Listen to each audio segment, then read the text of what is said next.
Will Hunting is a 20-year-old man living in a poor part of town, but he works at the very prestigious Massachusetts Institute of Technology. There is one big catch, however. He is just a janitor who cleans the university's halls. One day, while mopping a corridor, he sees a very complicated math problem written on a blackboard. He looks at it with great interest. The problem had been put there by a local professor, Gerald Lambo. He had promised that anyone who could solve the theorem by the end of the semester would get their work published in the university's journal and would also earn his respect. And the person to do so will not only be in my good graces, but also go on to fame and fortune by having their accomplishment recorded and their name printed in the auspicious MIT Tech. Anyone who was interested could walk up to the board and write down their answer. Will becomes completely fascinated by this problem. He cannot stop thinking about it for the entire day. After all, solving this could help him fly to Mars one day, and maybe even grow potatoes there. That night, while at a bar with friends, he becomes so focused on figuring out the solution that he even leaves his friend behind and hurries back to his small, messy apartment to spend the whole night working on the theorem. At home, since he doesn't have a blackboard, he uses his bathroom mirror to write on, which makes it easy to wipe away his mistakes. After working for some time, he finally gets it right. Over the weekend, he goes to work and, in between cleaning the floors, he writes the correct answer on the board. A few days later, the professor finds the solution written on the board by someone unknown. He cannot believe that one of his students solved such a difficult problem so fast, and he is very excited to find out who this genius is. Who did this? Jack? Wasn't me. Will is spending time with his friends. They walk past a group of people, and one of them says something rude to a girl. Will recognizes this guy from when he was a kid. He used to pick on him. He tells his friend to stop the car and gets out without a second thought. Hunting punches the man right in the face, and a big fight starts between the two groups. Whoa! Caught! When the police show up, Will's friends try to drag him away from the other guy, but it is already too late. Will gets arrested. The next morning, Professor Lambo is teaching a big class. Well, by no stretch of my imagination do I believe you've all come here to hear me lecture, or rather to ascertain the identity of the mystery math magician. Everyone wants to know who the genius is that solved the problem, but no one says a word. Well, I'm sorry to disappoint my spectators, but the professor then decides to give the students a problem that is even harder, one that he and his fellow teachers have been trying to solve for over 2 years. And there is a problem on the board right now that took us more than 2 years to prove. Will is let out of the police station and tells his friend that he has a court date in a week. That evening, he goes to his job and once again sees a new problem on the board. He starts solving it quickly, hoping to finish before anyone sees him. Just then, the professor walks out of his office. What are you doing? Sorry. That's people's work. You can't graffiti here. Don't you walk away from me! Lambo tries to stop Will, who he thinks is vandalizing the board, but Will gets away fast. The professor then goes back to the board and sees that the right answer has been written again. Oh my God. That evening after work, Hunting goes back to the bar with his friends and tells them he got fired. Now he cannot go to the university to solve problems anymore. Why did you get fired, Will? Come on. Management was restructuring. The next day, Professor Lambo decides to try and find the mysterious genius. He goes to the janitor's office to look for Will. Yeah, what can I do for you? I just need the name of the student who works here. The staff thinks the professor is there to complain about the cleaning and do not give him Will's name right away. Asshole. But later, they find out that Will was not working there because he wanted to. It was court-ordered community service. Today, Will has his hearing. The professor walks into the courtroom and sees Will defending himself with amazing knowledge of law and sociology. By the Constitution of the United States, this is the same Don't tell me document about which the guarantees my Constitution of the liberty. United States. Now, liberty, in case you've forgotten, is the soul's right to breathe. The judge reads out all the charges against him. Even though Will does a very good job defending himself, because he has been in trouble so many times before, he is still sent to jail. You're going in. Motion to dismiss is denied. $50,000 bail. Thank you. Sometime later, Will has a visitor. It is Professor Lambeau, who tells him that the judge has agreed to let him go free. There are just 2 conditions. What the fuck do you want? I'm Gerald Lambeau. First, Will has to meet with the professor every week to study advanced math. Second, he also has to see a therapist once a week to work on his behavior problems. And I'm responsible to submit reports on those. Will is sure that he does not need therapy, but he agrees to the deal so he can be free. Will is let out of jail, and he begins meeting with the professor. He solves math problems very easily, and Lambeau is very impressed. But the therapy is not going as well. The professor has asked different therapists to work with Will to find the right one. The first psychologist gets very upset when Will makes fun of his book, which Will read entirely the night before the meeting. Hey, you know something? I can't do this pro bono work anymore. It's not worth it. The second therapist is more serious and tries to use hypnosis to put Will to sleep. Where is it touching you? It's touching me down there. Hey, afternoon delight. But it turns out that does not work either. Lambeau is almost ready to give up, but then he remembers an old friend from his college days who might be able to help Will.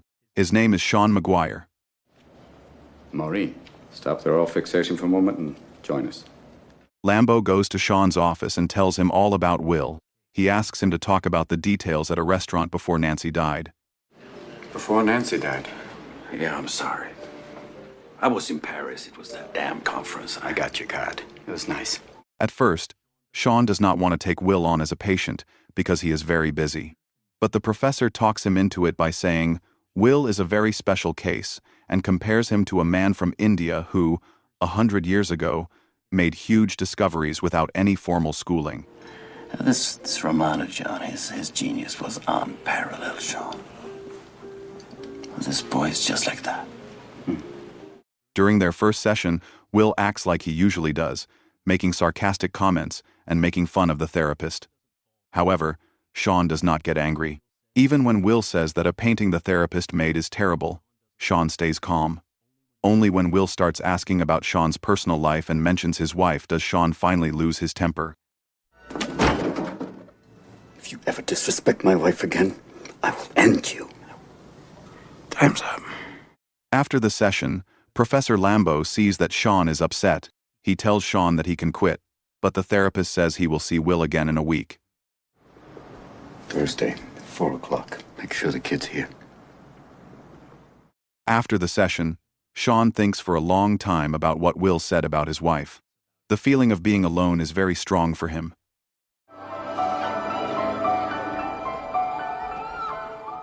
Meanwhile, Will goes on a date with a girl named Skylar, whom he met at the bar. She tells him that she inherited a lot of money from her father and wants to go to Stanford University. They have a wonderful evening and end up kissing at a diner. The second therapy session comes. This time, Sean decides to have it not in his office, but on a bench in the park. Will starts with his usual sarcastic jokes, but Sean stops him. He tells Will that he has been thinking a lot about what he said and now has something to say. In Sean's opinion, Will is still just a kid who does not know anything about real life. He might know all about the world's artists from books, but he has never left Boston to see their actual art. He can quote famous writings about war, but he has never been in a real battle. He can recite beautiful poems about love, but he has never been in love or been truly open with a woman. But the most important thing is that Sean himself will never know what it feels like to be an orphan until Will tells him about his own life. Personally, I don't give a shit about all that because you know what? I can't learn anything from you. I can't read in some fucking book. In the next session, Will does not say a single word the whole time. Sean remains patient, sure that Will is just testing him, and he is correct. In the session after that, Will finally breaks his silence and tells Sean a dirty joke. They start talking about girls and relationships. and Will mentions casually that he went on a date. Sean asks if he plans to see Skylar again, and Will says something surprising. He admits that he does not want to see her again because he does not want to ruin the perfect idea he has of her in his mind. This girl's like fucking perfect right now. I don't want to ruin that. Sean argues that Will is actually afraid of ruining his own perfect image, not hers. But that is what real relationships are all about. Sean then shares a personal story about his wife, who recently died from cancer. He tells Will about all the little funny habits she had. Those are the things he misses the most. True closeness comes from accepting each other's flaws. To know if you have made the right choice, you need to have very deep relationships. For the first time, Will really listens. He goes to see Skylar at her dorm. She is surprised to see him since he had not called, but she says yes to going out with him. All right, But then maybe some other time. like tomorrow? Yeah, all right. They go to the dog races and have a fantastic time. Skylar asks Will where he grew up and what his family is like. Will says he is from Boston, but he lies about his family. He makes up a crazy story about having 12 older brothers. 8? How many? I have 12 big brothers. You do not I have swear to 12 God, I brothers. swear to God. I'm lucky 13 right here. To make it worse, he has to promise Skylar that he will introduce her to his family soon. The next day, they see each other again, and Skylar asks Will when he knew that his wife was the one. Sean says he knew from the very first moment he saw her. He tells Will the story of how he had tickets to a rare baseball game but did not go because he met a beautiful girl at a bar instead.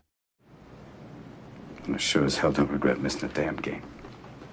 Skylar keeps asking Will to introduce her to his real family, but he still will not tell the truth.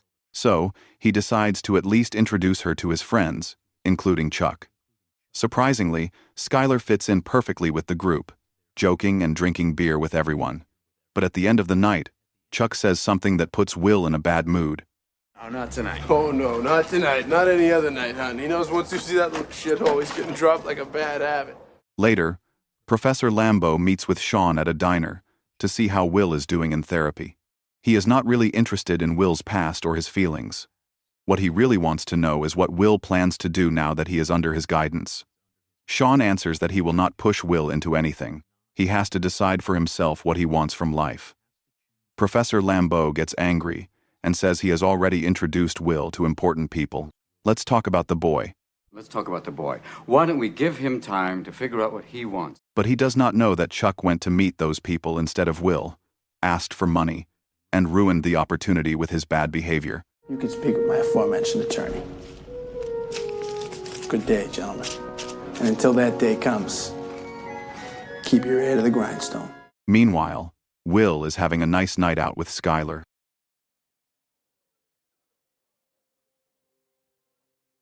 Then, at her place, she surprises him by asking him to come with her to California, where she will be going to Stanford. Will says no right away, making many excuses. But Skylar insists. She believes that Will is just stuck in his small world where he is the best and is scared of new things. Then Will gets very angry. He is sure Skylar is just playing with him, that he will always be just a fun time for her because he is poor. Why are you saying this? What is your obsession with this money? Skylar tells him that if she could choose between having her father alive or having his money, she would choose her father. She is scared, too, but she wants to be honest with Will, while he is not. Will argues.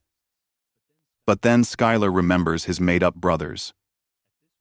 At this point, Will completely loses his temper. He starts shouting, saying that Skylar would never want to know the truth about him. After all, he is an orphan and was hurt by people when he was a child. Skylar, crying, tells him that she would want to know everything about him, even the most painful parts. And then she tells him she loves him, but Will's heart is already closed. I don't love you. Will meets with Professor Lambeau. He is angry about what happened at the meeting with the business people and yells at Will for being irresponsible. Will explodes. He says he is not even sure he wants this academic life.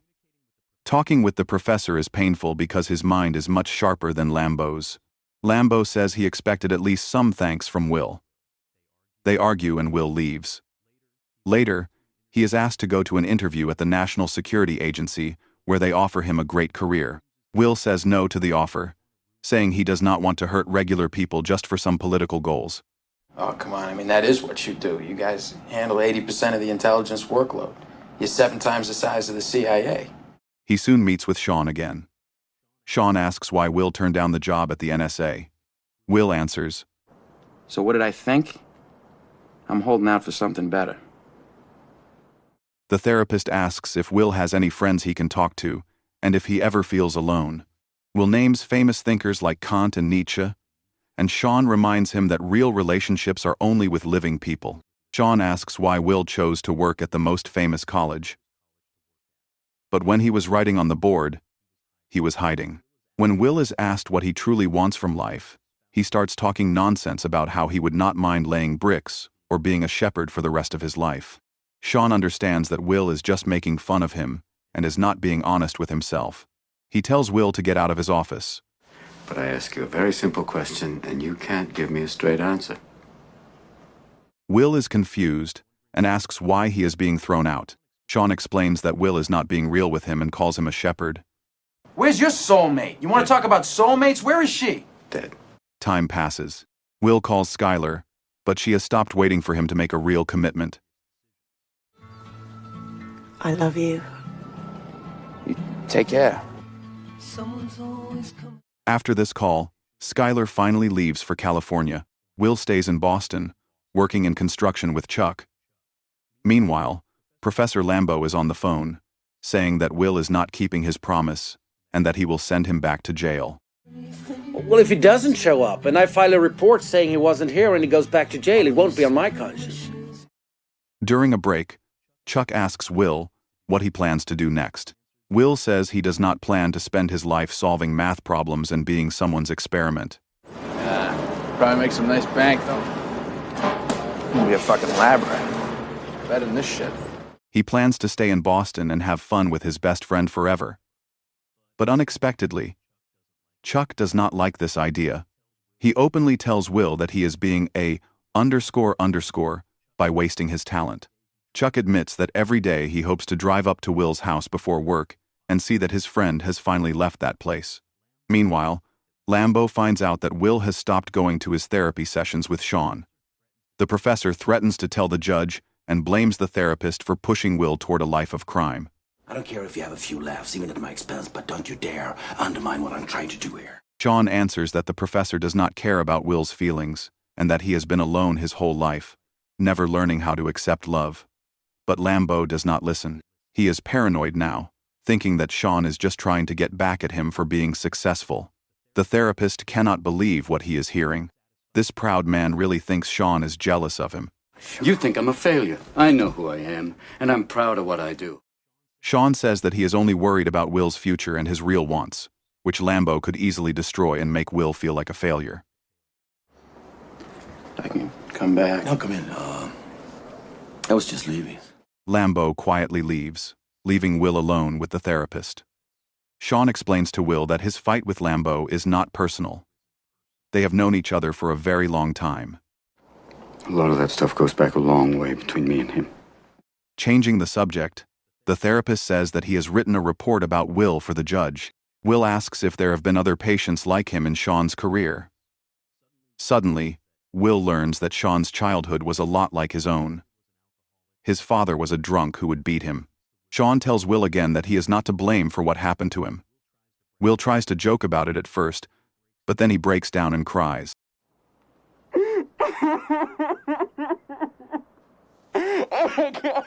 Everything finally makes sense to him. Soon, Will goes to his last session with Sean. He tells the therapist that he has decided to take a job at one of the companies the professor suggested and that he is happy with his choice. Sean says that he has decided to go traveling for a while and leaves his phone number for Will. That evening, Will goes out with his friends to celebrate his birthday. They give him a car they built from old parts. Before leaving, Professor Lambeau visits Sean. They both say they are sorry and decide to go get a drink at a bar. Meanwhile, Chuck, as usual, drives to Will's place and finds that his friend is not there. Chuck is very happy, just like in his old dreams. Will leaves a note for Sean in his mailbox. The therapist opens it and reads that Will quit his new job and has gone to California to be with Skylar. In the note, he uses the same words that Sean used when he told his friends he skipped a baseball game to meet the woman he would marry. This retelling is dedicated to Robin Williams.